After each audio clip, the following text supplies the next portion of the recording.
আরজিকর কাণ্ডে সিবিআই তদন্তের নির্দেশ দিয়েছে কলকাতা হাইকোর্টের ডিভিশন বেঞ্চ। যথাযথভাবে সিবিআই তদন্তের নির্দেশ দিয়েছে বলে মন্তব্য করেন বাম নেতা সুজন চক্রবর্তী। তিনি আরও বলেন, আরজিকরের ছাত্রী খুনের ঘটনাকে ধামাচাপা দিতে চেয়েছিল, ধরা পড়ে গেছে। আরজিকর কাণ্ডে আজকে কলকাতা হাইকোর্ট মহামান্য ডিভিশন বেঞ্চ তারা সিবিআই তদন্তের আদেশ দিয়েছেন, যথাযথভাবে সিবিআই তদন্তের আদেশ দিয়েছেন। আমরা বলেছিলাম কোর্ট মনিটরড সিবিআই তদন্ত হতে হবে। কোর্ট মনিটরড সিবিআই তদন্ত, তারই আদেশ হয়েছে এবং এটা যথার্থ হয়েছে এবং এর কোনো বিকল্প ছিল না। তো মুখ্যমন্ত্রীও জানেন যে আসলে তদন্ত ধামাচাপা দেওয়া হচ্ছে, যেটা ধরা পড়ে গেছে। প্রিন্সিপাল এবং তার হাসপাতালের দপ্তর গোটাটাই ফেইল্ড, ধামাচাপা দিতে চেয়েছে, বাড়িতে আত্মহত্যার খবর পাঠিয়েছে। কেন? কার নির্দেশে? পিছনে কে? পুলিশ সুমোটো মামলাটাই করেনি, তবে ইউডি কেস করেছে।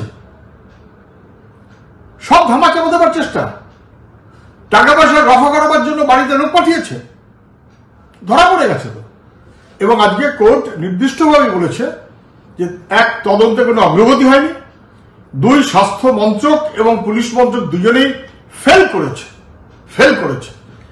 এবার মুখ্যমন্ত্রী টাইম নিয়েছিলেন আরো কটা দিন, যাতে তথ্য লোপাট অনেকটাই করে ফেলেছেন, বাকি যাতে লোপাট করে দেওয়া যায়। আর লোপাট করলে তদন্ত পরে সিবিআই কে দেওয়ার কোনো মানে হতো না। ইতিমধ্যে অনেক লেট হয়ে গেছে, দেরি হয়ে গেছে। সিবিআই তদন্তের কোনো বিকল্প নেই। কোর্ট যথাযথভাবে সেই অর্ডার দিয়েছে। মুখ্যমন্ত্রী ধরা পড়ে গেছেন, তিনি নিজে লোপাটের জন্য আরো কদিন সময় চাইছিলেন, সে সময় পাননি। কোর্ট আজকে যেভাবে বলেছে যে স্বাস্থ্য মন্ত্রক তার সম্পর্কে উষ্মা প্রকাশ করেছে, পুলিশ মন্ত্রক তার সম্পর্কে উষ্মা প্রকাশ করেছে। পুলিশের মন্ত্রীর এরপরে আর ক্ষমতায় থাকা উচিত না, পুলিশ মন্ত্রক হাতে থাকা উচিত না। মুখ্যমন্ত্রী আছেন, থাকুন, স্বাস্থ্য মন্ত্রক ছেড়ে দিন। পারছেন না তো ফেল, অন্য কাউকে দায়িত্ব দিন, দলেরই কাউকে দায়িত্ব দিন। মুখ্যমন্ত্রী অবিলম্বে স্বাস্থ্যমন্ত্রী দায়িত্ব ছেড়ে দিন। সবাই বুঝে গেছে সন্দীপ ঘোষ অপরাধী। কলকাতা হাইকোর্টের নির্দেশের পরেই মন্তব্য বাম নেতা সুজন চক্রবর্তীর। মঙ্গলবার কলকাতা হাইকোর্টের নির্দেশ, আদালত পরবর্তী নির্দেশ না দেওয়া পর্যন্ত আরজিকর মেডিকেল কলেজে প্রাক্তন অধ্যক্ষ সন্দীপ ঘোষ অন্য কোনো মেডিকেল কলেজের অধ্যক্ষের দায়িত্ব নিতে পারবেন না। তারপরেই মুখ খুলেছেন বাম নেতা সুজন চক্রবর্তী। তিনি বলেন, সন্দীপ ঘোষ অপরাধী সবাই বুঝে গেছে, হাত খুব লম্বা, মুখ্যমন্ত্রীকে বুঝিয়ে সুঝিয়ে বলতে হয়েছে। ঘোষ অপরাধী, টেইন্টেড, সবাই বুঝে গেছেন। আরজিকরের যিনি প্রিন্সিপাল ছিলেন, তাকে এর আগে দুবার তিনবার চলে যেতে হয়েছে, আবার তাকে ফেরত দিয়ে আসা হয়েছে। হাত খুব লম্বা। গতকাল তিনি রেজিগনেশন দিয়েছেন, রাজি হয়েছেন রেজিগনেশন দিতে ঘোষণা করার পর মুখ্যমন্ত্রী বললেন, আমরা ওকে বুঝিয়ে সুঝিয়ে বলেছি। বুঝিয়ে সুঝিয়ে বলতে হয়েছে মুখ্যমন্ত্রী, বুঝুন কত হাত লম্বা।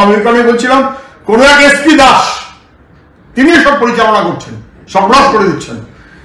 এবার যখনই বলা হলো অন্য কোথাও দায়িত্ব দেবো, ক্যালকাটা মেডিকেল কলেজের ছাত্ররা সাংবাদিকদের সম্মেলন করে জানালেন যে না, আমরা এখানে ঢুকতে দেবো না। তারপরে দেখা গেল তার অ্যাপয়েন্টমেন্ট হয়ে গেল ন্যাশনাল মেডিকেল কলেজে, ক্যালকাটা ন্যাশনাল মেডিকেল কলেজ। সেখানকারও ছাত্রছাত্রী, ডাক্তার, তারা মিলে বললেন আমাদের শিক্ষা প্রতিষ্ঠান থেকে আর সর্বনাশ করতে দেওয়া যাবে না। মুখ্যমন্ত্রী যখন দিয়েছেন পারছেন না, তখন জাভেদ খান এবং স্বর্ণকমল শাহ তাদেরকে পাঠিয়েছিলেন, তাদের সঙ্গে বাহুবলীরাও গেছে, জবরদস্তি করবে। বুঝেছে তাতে লাভ হবে না, গো ব্যাক স্লোগান শুনে তাদের ফেরত আসতে হয়েছে।